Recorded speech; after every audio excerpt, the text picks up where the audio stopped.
Assalamualaikum. Kami dari kelompok 4 akan menjelaskan tentang pendekatan pengembangan kurikulum. Sebelum itu, kita perkenalan dulu ya.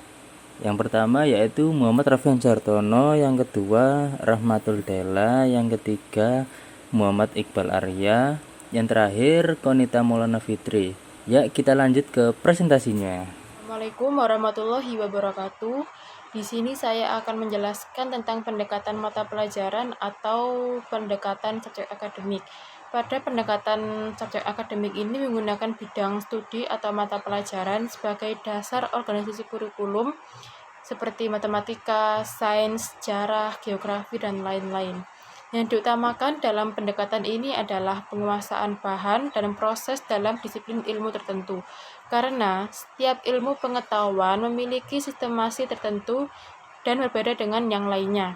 Pengembangan kurikulum subjek akademik ini dilakukan dengan cara menetapkan terlebih dahulu mata pelajaran apa yang harus dipelajari peserta didik yang diperlukan untuk pengembangan disiplin ilmu. Dan dari pendekatan ini diharapkan agar peserta didik dapat menguasai semua pengetahuan yang ada di kurikulum tersebut. Dan di sini ada 3 pendekatan dalam perkembangan kurikulum subjek akademik ini, yaitu pertama, pendekatan struktur pengetahuan. Jadi di sini murid-murid belajar bagaimana memperoleh dan menguji fakta-fakta dan bukan sekedar mengingatnya saja. Dan yang kedua yaitu studi yang bersifat integratif. Pendekatan ini merupakan respon terhadap perkembangan masyarakat yang menuntut model-model pengetahuan yang lebih komprehensif dan terpadu. Dan yang ketiga ada pendekatan yang dilaksanakan pada sekolah-sekolah fundamentalis. Mereka mengajar berdasarkan mata-mata pelajaran dengan menekankan membaca, menulis, dan memecahkan masalah-masalah matematis. Dan dalam pendekatan pengembangan kurikulum ini punya ciri-ciri, yaitu pertama, tujuan, pemberian pengetahuan yang solid serta melatih siswa menggunakan ide-ide dan proses penelitian. Yaitu di sini para siswa harus belajar menggunakan pemikiran dan dapat mengontrol dorongan-dorongannya, sehingga diharapkan siswa mempunyai konsep dan cara yang terus dapat dikembangkan di masyarakat yang lebih luas. Dan yang kedua ada metode. Metode ini menggunakan expository dan inquiry. Ide-ide diberikan guru, kemudian dielaborasi atau dilaksanakan siswa sampai mereka menguasainya. Dalam materi disiplin ilmu yang diperoleh dicari berbagai masalah penting, kemudian dirumuskan dan dicari cara pemecahannya. Dan yang ketiga ada organisasi isi yang di dalamnya terdapat correlated curriculum, unified atau concentrated, integrated curriculum, dan problem solving curriculum. Yang correlated curriculum ini adalah pola organisasi materi atau konsep yang dipelajari dalam suatu pelajaran yang dikorelasikan dengan pelajaran lainnya. Dan yang kedua, unified atau concentrated adalah pola organisasi bahan pelajaran tersusun dalam tema-tema pelajaran tertentu. Dan yang ketiga, integrated curriculum, yaitu pola integrated warna disiplin ilmu. Di sini itu sudah tidak kelihatan lagi. Bahan ajar diintegrasikan dalam suatu persoalan, kegiatan, atau segi kehidupan tertentu. Dan yang terakhir ada problem solving curriculum, yaitu pola organisasi isi yang berisi topik pemecahan masalah sosial yang dihadapi dalam kehidupan dengan menggunakan pengetahuan dan keterampilan yang diperoleh dari berbagai mata pelajaran. Dan yang terakhir ada evaluasi, yaitu di kurikulum pendekatan mata pelajaran atau kurikulum subjek akademik ini menggunakan bentuk evaluasi yang bervariasi disesuaikan dengan tujuan dan sifat mata pelajaran tersebut. Yang selanjutnya adalah pendekatan interdisipliner. Pendekatan interdisipliner menggabungkan beberapa mata pelajaran atau disiplin ilmu dengan memperhatikan masalah-masalah sosial yang terjadi di kehidupan nyata dan kehidupan masyarakat sebagai pertimbangan pengembangan kurikulum. Berikut adalah 4 pendekatan interdisipliner dalam pengembangan kurikulum. Yang pertama adalah pendekatan Broadfield. Pendekatan ini bertujuan agar siswa memahami bahwa ilmu pengetahuan merupakan bagian integral dari kehidupan manusia. Pendekatan ini juga digunakan agar siswa memahami hubungan kompleks kejadian dunia, misalnya perang Irak dengan Iran yang berdampak dengan harga minyak bumi di Indonesia. Yang kedua adalah pendekatan kurikulum inti. Kurikulum ini memiliki banyak persamaan dengan kurikulum Broadfield. Konsep dari kurikulum inti adalah memberikan tekanan pada keperluan sosial, terutama pada persoalan dan fungsi sosial, dengan ciri-ciri sebagai berikut. Yang pertama, penekanan pada nilai-nilai sosial. Yang kedua, struktur kurikulum inti ditentukan oleh problem sosial dan perkehidupan sosial. Yang ketiga, pelajaran umum diperuntukkan bagi semua siswa. Yang keempat, aktivitas direncanakan oleh guru dengan siswa secara kooperatif. Selain pada masa sosial, pendekatan ini juga didasari untuk masalah personal siswa, agar siswa dapat menerapkan secara fungsional pengetahuan dan keterampilan yang diperolehnya dari berbagai disiplin ilmu guna memecahkan masalah sosial personal masa kini. Selanjutnya, yang ketiga adalah pendekatan kurikulum inti di perguruan tinggi. Kurikulum inti di perguruan tinggi adalah pengetahuan inti yang diambil dari semua disiplin ilmu yang dianggap esensial mengenai kebudayaan dan ilmu pengetahuan dan dianggap layak dimiliki mahasiswa lepas dari jurusan yang dipilihnya. Misalnya, mahasiswa tidak diwajibkan mengikuti mata kuliah tertentu, akan tetapi bersama penasehatnya memilih mata kuliah yang memenuhi syarat sesuai dengan kebutuhan serta minat mahasiswa. Yang keempat adalah pendekatan kurikulum fusi.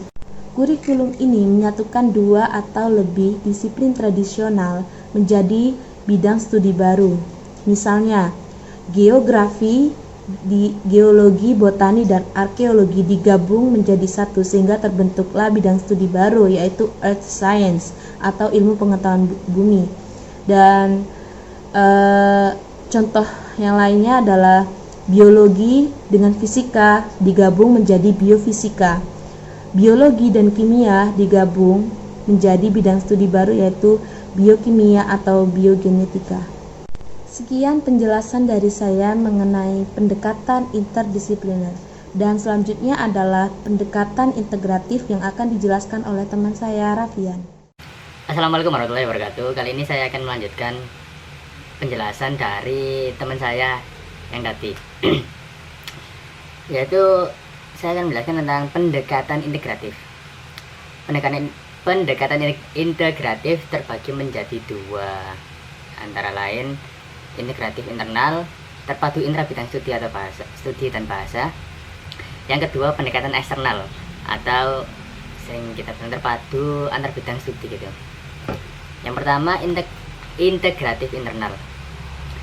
Integratif internal merupakan pembelajaran membaca sebagai fokus, dapat dilakukan terpadu dengan menghubungkannya atau mengaitkannya dengan pembelajaran kosakata, struktur, menulis, dan berbicara.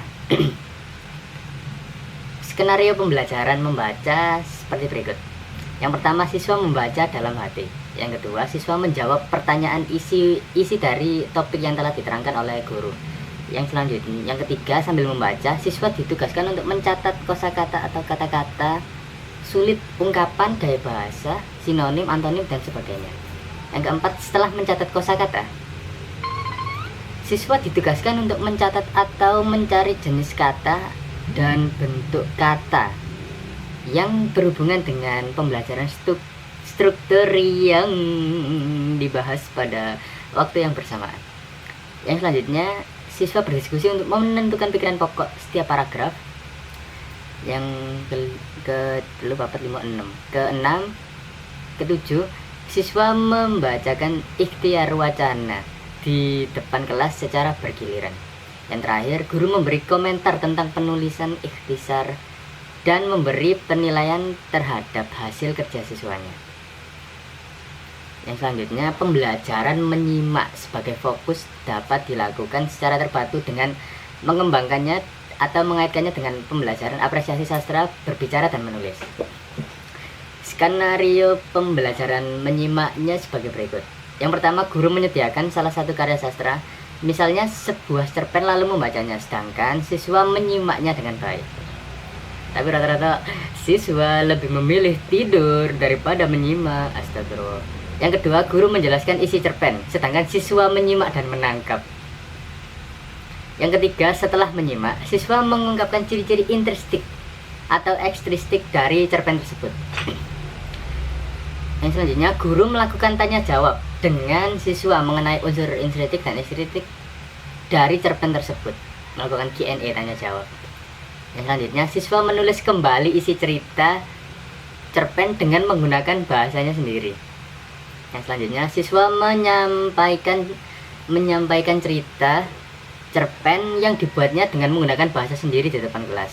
Jadi setelah siswa tersebut memperoleh unsur-unsur cerpen dan menyimak dari gurunya, siswa tersebut diberi tugas untuk apa yang telah didengarkan itu dituangkan, atau seberapa jauh sih siswa ini paham tentang materi yang diungkapkan oleh gurunya itu tadi. Ya, itu tadi diberikan tugas. Yang terakhir, guru menanggapi dan menilai pekerjaan dari siswanya. Yang ketiga, pembelajaran menulis sebagai fokus dapat dilakukan secara terpadu dengan mengembangkannya atau mengaitkannya dengan pembelajaran membaca, menyimak, dan berbicara. Skenario pembelajaran menulis seperti berikut. Yang pertama, guru menyediakan naskah pidato sebagai contoh materi dan siswa membacanya dalam hati. Yang kedua, setelah membaca, siswa menyimak penjelasan guru tentang materi, cara, atau aturan langkah menulis pidato, speech. Yang ketiga, siswa membaca menyusun naskah pidato yang sesuai dengan aturan dan langkah-langkah yang diterangkan guru.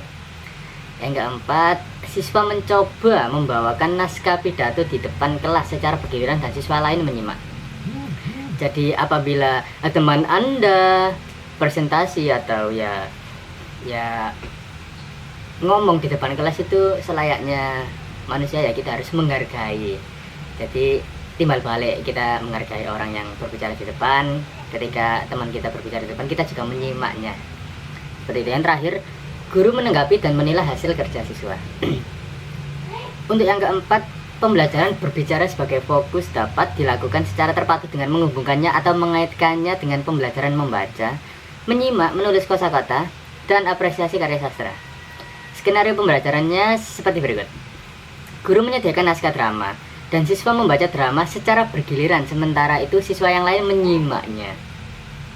Yang selanjutnya, setelah membaca naskah drama, siswa mengungkapkan unsur-unsur drama, sedangkan guru memberikan penjelasan. Dari di dalam drama ini ada unsur apa, unsur ceritanya bagaimana, latarnya di mana, terus alurnya bagaimana, maju atau mundur. Yang selanjutnya, siswa mencoba membawakan dialog naskah drama di depan kelas. Yang keempat, siswa lain mengamati cara berdialog dengan intonasi dan gerak mimik sesuai dengan watak perilaku dalam drama tersebut. Jadi semisal acting marah, drama marah gitu ya harus mengeluarkan ekspresinya dengan amarah gitu. Jangan Anda acting marah tapi begejekan.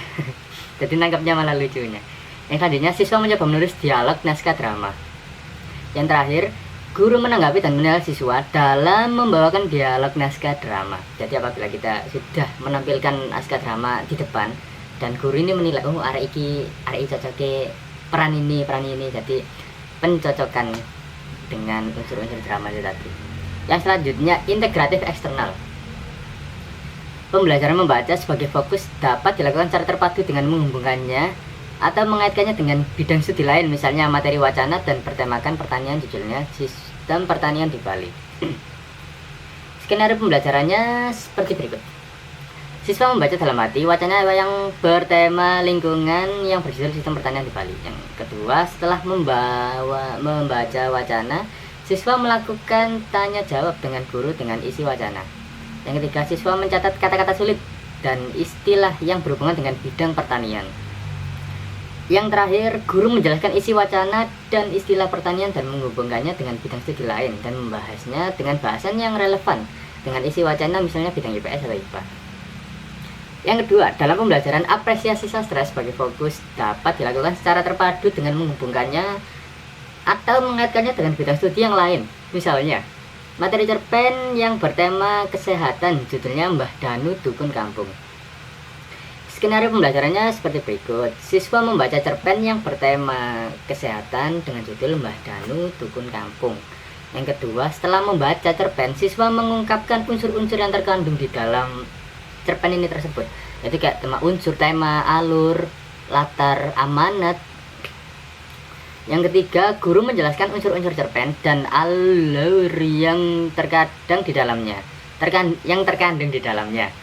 Pada saat menerangkan alur atau konflik, alur kan pasti terdapat konflik di dalamnya, atau pelaku, perwatakan. Guru membahas bidang studi lain yang relevan dengan isi cerpen, misalnya bidang pendidikan, agama, atau PPKM. Yang terakhir, ketika menjelaskan unsur tema dan amanat, guru dapat menghubungkan dengan bidang studi lain yang relevan, yaitu penjas atau IPA. Ya mungkin itu saja dari saya. Lanjut ke Assalamualaikum warahmatullahi wabarakatuh. Nama saya Muhammad Iqbal Arif Firmansyah. Saya ingin menjelaskan tentang pendekatan sistem atau teknologi.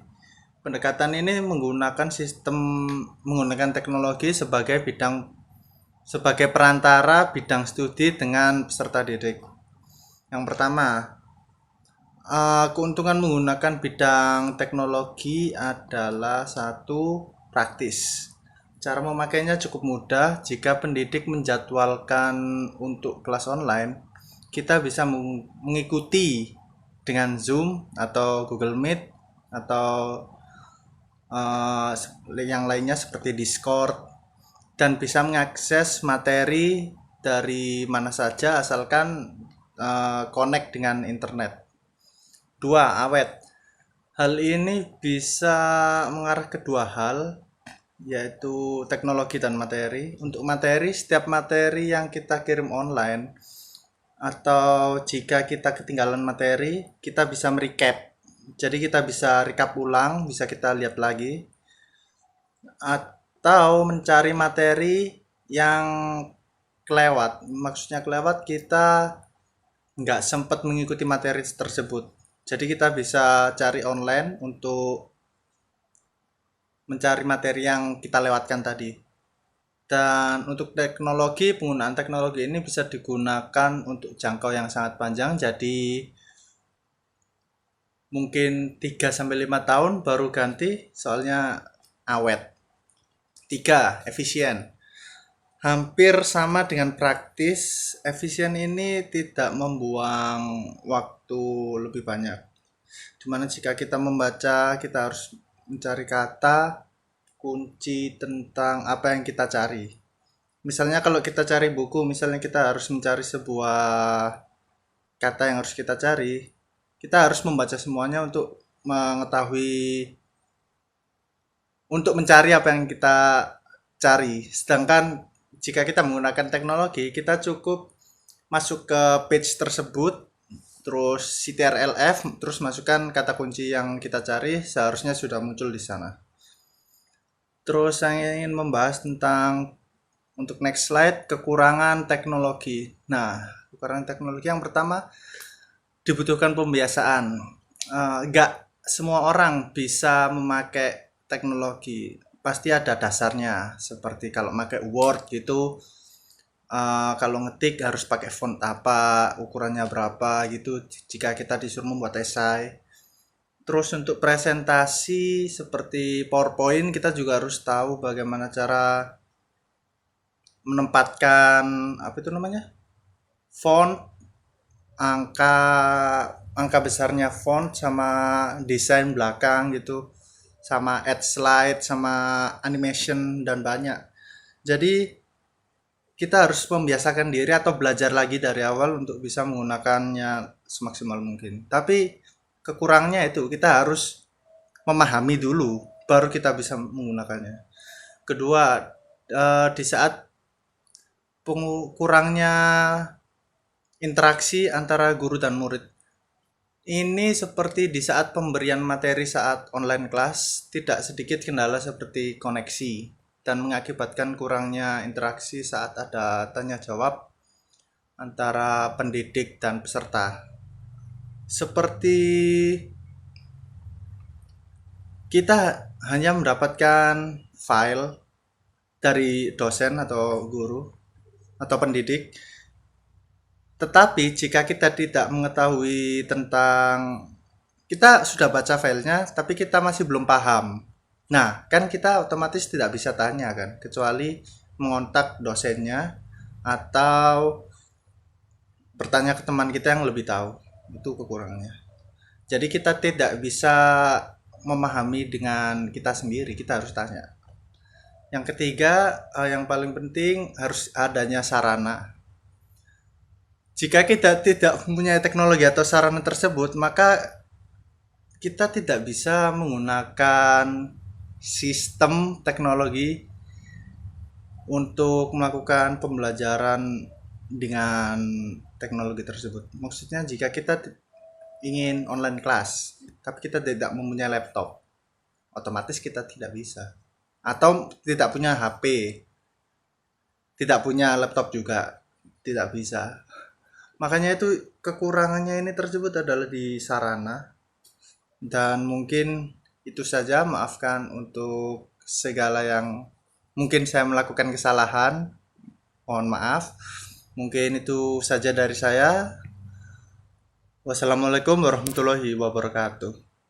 Nah, itu tadi penjelasan dari kelompok kami, kelompok 4, semuanya sudah menjelaskan yang berkaitan dengan pendekatan pengembangan kurikulum. Bagaimana?